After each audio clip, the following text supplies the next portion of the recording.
అంటే ఇవన్నీ చూసిన తర్వాత ప్రజలు చాలా స్పష్టంగా అర్థం చేసుకున్నారు. అది ఆ రోజున విశాఖపట్నం ఎయిర్పోర్ట్లో నడిచినటువంటిది ఒక డ్రామా. రాజకీయంగా ప్రజల సానుభూతి పొందడం కోసం, ఎన్నికల్లో 4 ఓట్లు సంపాదించుకోవటం కోసం ఆడినటువంటి డ్రామా అని చాలా స్పష్టంగా ప్రజలు అర్థం చేసుకున్నారు. అదేవిధంగా ఆ రోజున కుట్లు వేసినటువంటి 2 డాక్టర్లు, హైదరాబాద్ ప్రైవేట్ హాస్పిటల్లో కుట్లు వేసినటువంటి 2 డాక్టర్లకి ఆ తర్వాత చైర్మన్ గిరి పోస్టులు ఇచ్చారు. బడా చైర్మన్ పోస్టులు. ఒక డాక్టర్ గారేమో ఆంధ్రప్రదేశ్ మెడికల్ కౌన్సిల్కి చైర్మన్, ఇంకో డాక్టర్ గారేమో ఆంధ్రప్రదేశ్ మెడికల్ ఇన్ఫ్రాస్ట్రక్చర్ కార్పొరేషన్కి చైర్మన్. ఆ రకంగా కుట్లు వేసినటువంటి డాక్టర్లు చైర్మన్లు అయ్యారు కోడికత్తి డ్రామాలో. నిన్న జరిగినటువంటిది కూడా ఖచ్చితంగా అటువంటి డ్రామానే అని చెప్పి మేము అంటా ఉన్నాం చాలా స్పష్టంగా. దానికి అనేక కారణాలు ఉన్నాయి. ఇవాళ నేను పాయింట్ టు పాయింట్ ఈ రాష్ట్ర ప్రజల ముందు కొన్ని అంశాలు నేను ఉంచదలుచుకున్నా. అదేవిధంగా వైసీపీ నాయకులను కూడా చాలా స్పష్టంగా నేను ప్రశ్నించదలుచుకున్నా. మీరు ఈ ప్రశ్నలకి జవాబు చెప్పగలరా? నిన్న ఒక ముఖ్యమంత్రి స్థాయి వ్యక్తి పర్యటన చేస్తూ ఉంటే కరెంట్ ఎందుకు పోతుందండి? పూర్తిగా చీకట్లు ఎందుకు కమ్ముకుంటాయి? ఒక వివిఐపి రాష్ట్ర ముఖ్యమంత్రి, అత్యంత కట్టుదిట్టమైనటువంటి భద్రత కలిగినటువంటి వ్యక్తి పర్యటనలో కరెంట్ ఎందుకు పోయింది? ఇది కావాలని చేసినటువంటి పని కాదా? వాళ్ళ రాష్ట్ర డీజీపీ గారిని, ఇంటెలిజెన్స్ డీజీ గారిని, విజయవాడ పోలీస్ కమిషనర్ గారిని అడుగుతున్నాం, కరెంట్ ఎందుకు పోయింది సార్? ఏదో పోతే 1-2 నిమిషాల్లో సరవాలి కదా. ఏదైనా టెక్నికల్ ప్రాబ్లం వల్ల ఏదైనా చిన్న పవర్ కట్ జరిగితే వితిన్ సెకండ్స్ రీస్టోర్ అవ్వాలి సీఎం గారు వెళ్తున్నటువంటి దారిలో. కానీ అంతసేపు కరెంటు పోవటం ఏంటి, చీకట్లు కమ్ముకోవటం ఏంటి? ఇవాళ ఏపీసీపీడీసీఎల్ చైర్మన్ గారిని కూడా అడుగుతున్నాం, ఎవరి ఆదేశాల మేరకు కరెంటు తీసేశారు sir? Central power distribution company chairman గారు మీరు జవాబు చెప్పండి. ఎవరు ఆదేశాలతో కరెంటు తీశారు? ఏ కుట్రలో భాగంగా కరెంటు తీశారు? అసలు ఎందుకు కరెంటు పోయింది? దీనికి జవాబు చెప్పాలి. ఇది మా మొదటి ప్రశ్న. రెండవ ప్రశ్న, కరెంటు పోయినటువంటి సందర్భంలో చీకట్లో ముఖ్యమంత్రి గారిని బస్సు పైన ఎందుకు నుంచోబెట్టారు? సరే, కరెంటు పోయిందండి. కరెంటు పోతే మీరు ఏం చేయాలి? చీకట్లో మనిషిని బస్సు పైన నుంచోబెడతారా? తక్షణమే ఆయన్ని బస్సులో కూర్చోబెట్టి, బస్సులో బ్రహ్మాండమైన లైట్లు ఉన్నాయి కదా, ఆయన ఫ్రంట్ సీట్లో కూర్చుంటే బ్రహ్మాండంగా లైట్లు ఆయన ముఖం మీద పడతాయి కదా. కరెంటు పోవటం ఏంటి? చీకట్లో ముఖ్యమంత్రి గారిని బస్సు పైన నుంచోబెట్టడం ఏంటి? ఇది మా రెండో ప్రశ్న. ఇది అనుమానాలకి తావివ్వట్లేదా? కుట్రలో భాగంగానే కరెంటు కట్ చేసి ముఖ్యమంత్రి గారిని బస్సు పైన నుంచోబెట్టారా? మా మూడో ప్రశ్న, ముఖ్యమంత్రి గారి పైన సరే కరెంటు పోయింది, చీకట్లో బస్సు పైన నుంచోబెట్టారు, ఏదో చిన్న రాయితో దాడి జరిగింది, ముఖ్యమంత్రి గారు ఆయన చేత్తో ఇట్లా ఆయన నుదుటిపైన చేయబెట్టుకుని రాయి దాడి జరిగిందని చెప్పి ఆయన అక్కడ నుంచోవటం. అక్కడ భద్రతా సిబ్బంది ఆయన చుట్టూ ఉన్నప్పుడు అటువంటి దాడి జరగగానే ఏ వివిఐపి పైన, ఏ Z+ కేటగిరీ సెక్యూరిటీ ఉన్నటువంటి ఏ వ్యక్తికైనా, ముఖ్యమంత్రి స్థాయిలో ఉన్నటువంటి వ్యక్తి చుట్టూ ఉన్నటువంటి భద్రతా సిబ్బంది చేతిలో బుల్లెట్ ప్రూఫ్ షీట్స్ ఉంటాయండి.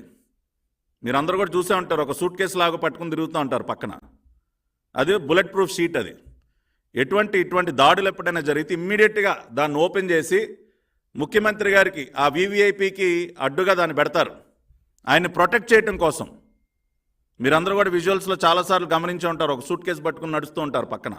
That is nothing but A bullet proof sheet. నిన్న ముఖ్యమంత్రి గారు భద్రతా సిబ్బంది దగ్గర కూడా ఉన్నాయే, వాటిని ఎందుకు ఓపెన్ చేయలేదండి? ఇమ్మీడియట్గా ఎందుకు రియాక్ట్ అవ్వలేదు?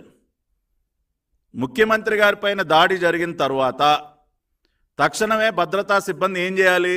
ఆయన చుట్టుముట్టి ఆ బుల్లెట్ ప్రూఫ్ షీట్స్ని అడ్డుగా పెట్టాలి. అటువంటి విజువల్ ఏమైనా చూసారా మీరు? ఏమి అటువంటి కార్యక్రమం ఏది జరగల. ఎందుకని? ఏ కుట్రలో భాగంగా భద్రతా సిబ్బంది అలా మౌనంగా చూస్తూ ఉండిపోయారు? ఎందుకని వారి చేతిలో ఉన్నటువంటి ఆ బుల్లెట్ ప్రూఫ్ షీట్స్ని వాడలేకపోయారు? ఇది మా మూడో ప్రశ్న. నాలుగో అంశం, దాడి జరిగింది, సరే భద్రతా సిబ్బంది బుల్లెట్ ప్రూఫ్ షీట్లు ఓపెన్ చేయలేదు, ఇమీడియట్గా ఏం చేయాలండి? ముఖ్యమంత్రి గారిని తక్షణమే బస్సు దింపి లోపలికి తీసుకెళ్ళాలి. Bullet proof bus. ఆయన సురక్షితంగా బస్సు పైన ఉంటారా, లోపల ఉంటారా? దాడి జరిగిన తర్వాత కూడా కొన్ని నిమిషాల పాటు ఆయన్ని బస్సు పైన ఎందుకు నుంచోబెట్టారు?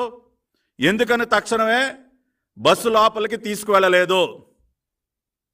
ఇది మా నాలుగో ప్రశ్న. ఎందుకు ఆ పని చేయలేకపోయారు? ప్రజలు కూడా ఆలోచించండి.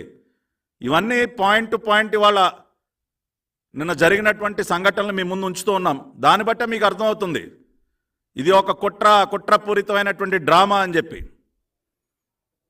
ఇవాళ ప్రజల చీత్కారాలు ఎదుర్కొంటున్నటువంటి రాష్ట్ర ప్రభుత్వం, ఈ రాష్ట్ర ముఖ్యమంత్రి, రేపు ఎన్నికలలో ఓటమి తప్పదని గ్రహించినటువంటి రాష్ట్ర ముఖ్యమంత్రి, ఒక పక్కన నారా చంద్రబాబు నాయుడు గారు రాష్ట్రంలో ఎన్డీఏ సారథిగా దూసుకుపోతా ఉన్నారు.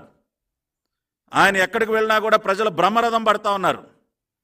రెండో వైపు రాష్ట్ర ముఖ్యమంత్రి గారి బస్సు యాత్ర కాస్త బుస్సు యాత్ర కింద మారిపోయింది. ప్రజాదరణ పూర్తిగా కరువైపోయింది. కాబట్టే ప్రజల సానుభూతి పొందడం కోసం మళ్ళీ ఒక డ్రామాకి, ఆ రోజున విశాఖపట్నం ఎయిర్పోర్ట్లో కోడికత్తి డ్రామాకి ఎలా అయితే తెరలేపారో, విజయవాడలో నిన్న ఇంకొక రాయితో డ్రామా. సరే, అయిపోయింది. ముఖ్యమంత్రి గారిని బస్సు లోపలికి తీసుకెళ్లకుండా అక్కడే నుంచోబెట్టారు. ముఖ్యమంత్రి గారు గాయం అయితే ఆయనంతటికి ఆయన టవల్తో కర్చీఫ్తో తుడుచుకోవటం ఏంటండి? అసలు అది ఎక్కడైనా చూస్తాం? ఒక వీవీఐపీకి గాయం అయితే ఆయన అలా వదిలేసి, సార్ మీరు తుడుచుకోండి సార్, మీరు ఎంతసేపు తుడుచుకోండి, రక్తం కారుతుందా, ఇదిగోండి సార్ టవల్ తీసుకోండి, టవల్ తీసుకుని తుడుచుకోండి సార్ అని అసలు అక్కడ ఎప్పుడైనా ఒక వీవీఐపీ, ఒక రాష్ట్ర ముఖ్యమంత్రి స్థాయి వ్యక్తికి అటువంటి గాయం జరిగితే ఆయన పాటికి ఆయన వదిలేసి ఒక టవల్ ఇచ్చి తుడుచుకోమని చెప్తారండి? ఇది ఎట్లా సార్? ఇది డ్రామాలో భాగంగా మరేంటి సార్? అంటే మీకు ఆ విజువల్స్ కావాలి. ముఖ్యమంత్రి గారు కర్చీఫ్తో తుడుచుకోవాలి, ఆయనకు ఉన్నటువంటి ఆ రక్తపు మరకలను అట్లా ఆ కెమెరా కనపడేటట్టు చూపించాలి. అది ప్రపంచం మొత్తం చూసి అయ్యో రాష్ట్ర ముఖ్యమంత్రి గారికి ఇట్లా జరిగిందా అని చెప్పి సానుభూతి కొట్టేయాలి. ఇది మా 5వ ప్రశ్న. ఎందుకు ముఖ్యమంత్రి గారికి గాయం అయితే ఇమ్మీడియట్గా ఆయన కిందకి తీసుకువెళ్ళటం చేయలేదు, ఆయన సేఫ్ ప్లేస్లో పెట్టలేదు, ఆయన పాటికి ఆయనే పాపం తుడుచుకునే విధంగా ఆయన ఎందుకు వదిలేశారు? దీనికి జవాబు చెప్పండి. అదేవిధంగా మా 6వ ప్రశ్న. సరే, ముఖ్యమంత్రి గారిని ఆయన పాటికి ఆయన వదిలేశారు, ఆయన తుడుచుకున్నారు. ముఖ్యమంత్రి గారి కాన్వాయ్లో డాక్టర్స్ టీం ఉంటుంది, అంబులెన్స్ ఉంటుంది ఖచ్చితంగా. ఏం చేస్తూ ఉందండి అంబులెన్సు? ఎక్కడ దాచిపెట్టారు నిన్న అంబులెన్స్ని? ఇమ్మీడియట్గా ఎందుకు పెడతారండి? అసలు ముఖ్యమంత్రి గారి కాన్వాయ్లో అంబులెన్స్ దేనికి పెడతారు? ఇటువంటి సంఘటనలు జరిగినప్పుడు ఆయన ఇమ్మీడియట్గా ఆయనకి ఫస్ట్ ఎయిడ్ చేసి తక్షణమే దగ్గరలో ఉన్నటువంటి ఒక ఆసుపత్రికి తీసుకువెళ్ళటానికి అంబులెన్స్ పెడతారు. అలంకారం కోసం పెట్టరు కదా, ఏదో కాన్వాయ్ ఇంకా ఇంత బారు కనపడాలని పెడతారు అంబులెన్సు. నిన్న ఎందుకని ఆ పని చేయలేదు మీరు? ముఖ్యమంత్రి గారు కాన్వాయ్లో అంబులెన్స్ ఉన్నప్పుడు ఇమ్మీడియట్గా ఆయన బస్సు దింపి అంబులెన్స్లో కూర్చోబెట్టి ఆయన హాస్పిటల్కి తీసుకువెళ్లకుండా ఆ రకంగా మళ్ళీ బస్సులోనే ఫ్రంట్ సీట్లో కూర్చోబెట్టి ఆయనకేదో ఒక ప్లాస్టర్ వేయటం, మళ్ళీ దాన్ని లైవ్ విజువల్స్ పెట్టడం, ఆ రకంగా ఎందుకు చేయవలసి వచ్చింది? అంబులెన్స్ని ఎందుకు మీరు ఉపయోగించుకోలేకపోయారో దీనికి జవాబు చెప్పండి. మా 7వ ప్రశ్న. అసలు ముఖ్యమంత్రి గారి పర్యటనల్లో మీరు మీడియాని ఎందుకు అలౌ చేయట్లేదండి? ఎందుకు ఇతర మీడియాని అలౌ చేయట్లేదు మీరు? అంటే ఇటువంటి డ్రామాలన్నీ బయటపడతాయనా? ఇటువంటి కుట్రలన్నీ ప్రపంచానికి తెలిసిపోతాయనా? ఎందుకు మీరు కేవలం మీ ఛానల్, మీకు సంబంధించిన మీడియాని తప్పితే ఇతర మీడియాని మీరు ఎందుకు అలౌ చేయట్లేదు? ఈ ప్రశ్న మేము ఎందుకు అడుగుతా ఉన్నామంటే, నిన్న మీరు రిలీజ్ చేసినటువంటి ఫుటేజ్ ఏదైతే ఉందో, మీ సాక్షి ఛానల్, మీ అఫీషియల్ ఛానల్లోనే మీరు ఒక వీడియోని పోస్ట్ చేశారు, ఒక వీడియోని ప్లే చేశారు. దానిలో ఫస్ట్ విజువల్లోనేమో ఆయనకి ఒక గజమాల, నిన్న ప్రపంచం అంతా కూడా చూశారు, ఆ వీడియో చాలా వైరల్ అయింది. ఒక గజమాల వేస్తున్నట్టుంది. ఆ గజమాల పక్కకి తొలగించగానే ఫ్రేమ్ కట్ అయిపోయి నెక్స్ట్ విజువల్ ముఖ్యమంత్రి గారి పైన ఏదో రాయి తగిలి ఆయన ఇట్లా నుదుటి పైన చేయబట్టుకున్నట్టుంది. అంటే ఎడిట్